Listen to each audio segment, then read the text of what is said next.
زموږ د لمریز نظام د سیارو په اړه به پوره پوهیږئ، مګر یو شي ته به مخامخا پام سوی وي چې د همدې ټولو جامدو یا هم غازي سیارو شکلونه کروي دي. دا یوازې زموږ په لمریز نظام کې بې ساري نه دي. تر اوسه چې موږ له لمریز نظام څخه د باندې 4000 نورې سیارې هم کشف کړي دي، شکل یې کروي دی. مګر شایي په دې نه پوهیږئ چې ولې کروي شکل.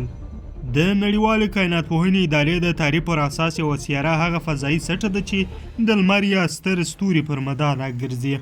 لږ تر لږه باید دومره کتله ولري چې جاذبه پیدا کړي او ګرده شکل تشکیل کړي.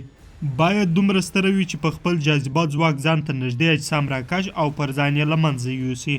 موږ تر اوسه په فضا کې بې له فضایي ډبرو نه مثلثي، نه مستطیل او نه هم په نور شکلونو کې لوی سیارې کتلې دي.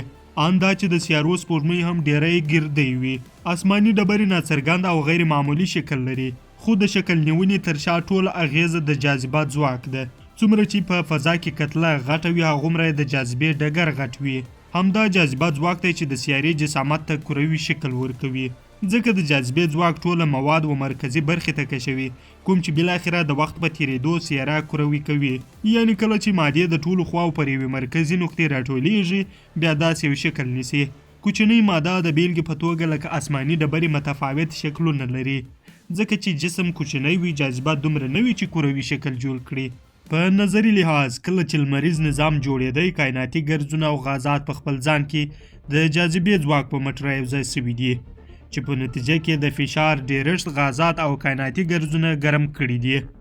د بیلګې په توګه که یو فضایي ماده د 1000 کیلومتره په قطر غټوالی ولري نو د هایدروستاتیک ایکوالبریم خاصیت پیدا کوي. په دغه حالت کې د یوې سیارې باندنی تود فشار او د ټولو یو ځای سوو موادو وزن د هر څه په ځان کې سره دننه باسي چې د وخت په تیریدو تخته کیږي او په یو کافي کروي شکل بدلیږي. دا خاصیت هغه وخت صورت نیسي چې کتله لوی وي او د جاذبې ځواک یې دونه وي چې دغه شرایط برابر کړي.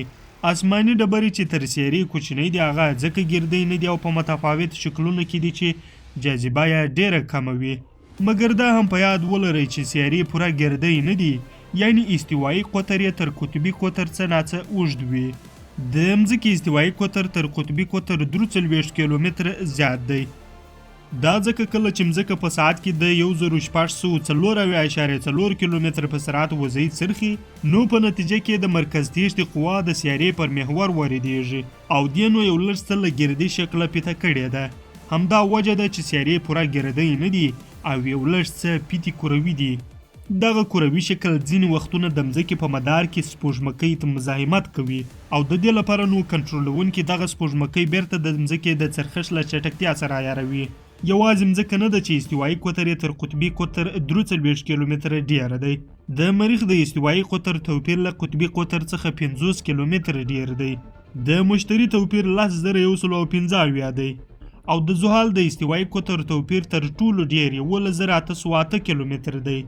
دغسې نورې ټولې سیارې د قطبونو په پرتله د استوا په کرښه کې اوږد قطر لري. د زحل سیارې د استوایي قطر توپیر یا پیتوالو خو ان په ټلیسکوپ کې هم له ورایه کتلی شئ.